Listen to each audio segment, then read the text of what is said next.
Hi viewers. இன்னைக்கு April 25 Mahanadi serial என்னாச்சுன்னு சொல்லி பார்க்கலாம்க்கு முன்னாடி சேனல் சப்ஸ்கிரைப் பண்ணாதவங்க மறக்காம சப்ஸ்கிரைப் பண்ணுங்க. இன்னைக்கு என்ன அப்படின்னு சொல்லி பார்த்தீங்கன்னா, இங்க வந்து தாத்தா வந்து அவங்க சித்தப்பா கிட்டயும் வெண்ணிலா கிட்டயும் கேட்கிறாரு, காவேரியோட நிலைமை என்ன, அவளை டைவர்ஸ் பண்ண சொல்றீங்களா அப்படின்னோடனே, இப்ப விஜய் பயங்கர டென்ஷன் ஆகிறாரு. சும்மா பேச்சு கூட அப்படி பேசாதீங்க தாத்தா, அவ தான் எனக்கு எல்லாமே அப்படின்னு சொன்னோடனே, இப்போ அவங்க சித்தப்பா என்ன சொல்றாருன்னா, நீங்க என்னப்பா, அந்த பொண்ணு தான் கான்ட்ராக்ட் மேரேஜ், கான்ட்ராக்ட் முடிஞ்சோடனே நீங்க வேணாம்னு சொல்லிட்டு அந்த பொண்ணு பாட்டுக்கு போய் அவ வாழ்க்கைய பார்க்க போயிருச்சுல. இன்னும் நீங்க என்ன அந்த பொண்ணையும் சொல்லிட்டே இருக்கிறீங்க. உங்க மேல உயிரே வச்சிருக்கிற இவள நீங்க இது பண்ண வேண்டியதானே!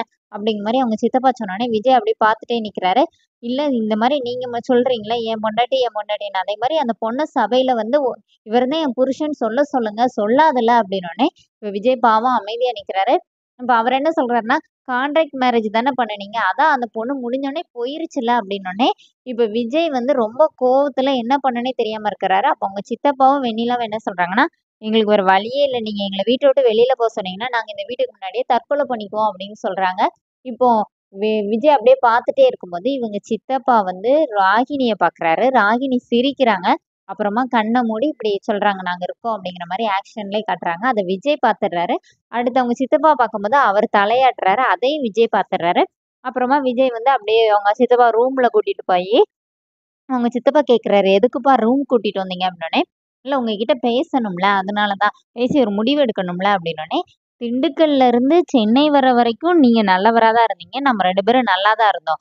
இங்க வந்து உங்கள மாத்தி விட்டது யாரு? இங்க என்ன நடந்துச்சு?" அப்படின்னோனே, "இல்லப்பா அப்படிலாம் இல்ல. இங்க வந்த பிறவு எங்க அக்கா பொண்ணு தான் சொல்லிச்சுன்னோனே, இந்த மாரி கான்ட்ராக்ட் மேரேஜ் விஷயம் வெண்ணிலாவுக்கே தெரியாது. உங்களுக்கு எப்படி தெரிஞ்சுச்சு?" அப்படின்னோனே, "அது யாரோ சொன்னாங்கப்பான்னோனே, அப்போ சொல்ல மாட்டீங்க" அப்படின்னு சொல்லிட்டு அவர வந்து கழுத்த பிடிச்சு செவுருல அப்படியே தூக்குறாரு. "இல்லப்பா, இல்லப்பா நான் சொல்லிர்றேன், சொல்லிர்றேன். எல்லாமே இந்த பசுபதியும், அவரோட பொண்ணு இங்க ஒண்ணு இருக்குல்ல, அவங்க 2 பேரும் சேர்ந்து தான் இது எல்லாமே சொன்னாங்க.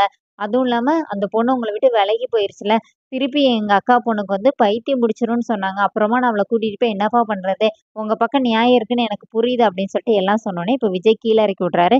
"இங்க பாருங்க, என்ன நடந்தாலும் நான் சொல்றத தான் நீங்க கேட்கணும்" அப்படிங்கிற மாரி சொன்னோனே, அவங்க சித்தப்பா "சரிப்பா, சரிப்பா" அப்படின்னு சொல்லிர்றாரு. இங்க என்ன ஆகுதுன்னா, காவேரி அமைதியா உட்காந்துருக்குறாங்க. அப்ப சாரதா வந்து அழுறாங்க. "உன் வாழ்க்கை இப்படி ஆயிருச்சேடி" அப்படின்னோனே, "இங்க பாரும்மா, நான் இப்ப அத பத்தி யோசிச்சுட்டு இருக்கேன்ல. நம்ம நாள கழிச்சு அப்பளக்கடை போடணும்ல, ஸ்டால் போடணும்ல. அதுக்காக தான் யோசிச்சுட்டு இருக்கிறேன். நீயும் சும்மா தூங்கு" அப்படின்னோனே, இப்ப காவேரி அப்படி ஏதோ யோசனையிலே இருக்காங்க. இங்க என்ன ஆகுதுன்னா, விஜய் நேரா பசுபதி வீட்டுக்கு போயிடுறாரு. போய் அடி வெளுத்துடுறாரு பசுபதிய.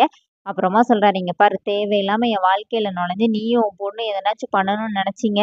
நான் மீடியாவ கூப்பிட்டேன்னா, எனக்கு அவைங்களுக்கு செம கண்டென்ட். சொல்லவா உன் பொண்ணு எதுக்கு கல்யாணம் பண்ணிட்டு வந்தான்னு சொல்லிட்டு, தேவையில்லாத வேல பார்த்துட்டு இருக்காதன்னு" சொல்லிட்டு பசுபதிய மிரட்டுறாரு. "இனிமே என் லைஃப்குள்ள நீங்க வரவே கூடாதுன்னு" சொல்லிட்டு, கடைசியா போகும்போது ஒரு மிதி மிதிச்சுட்டு அவர் பாட்டுக்கு கிளம்பி போறாரு. பசுபதி சோஃபால விழுந்துட்டு, அப்படியே யோசிச்சுட்டே உட்காந்துருக்கிறாரு. அதோட என்னோட எபிசோட் ரன் பண்ணியிருக்காங்க. Thank you.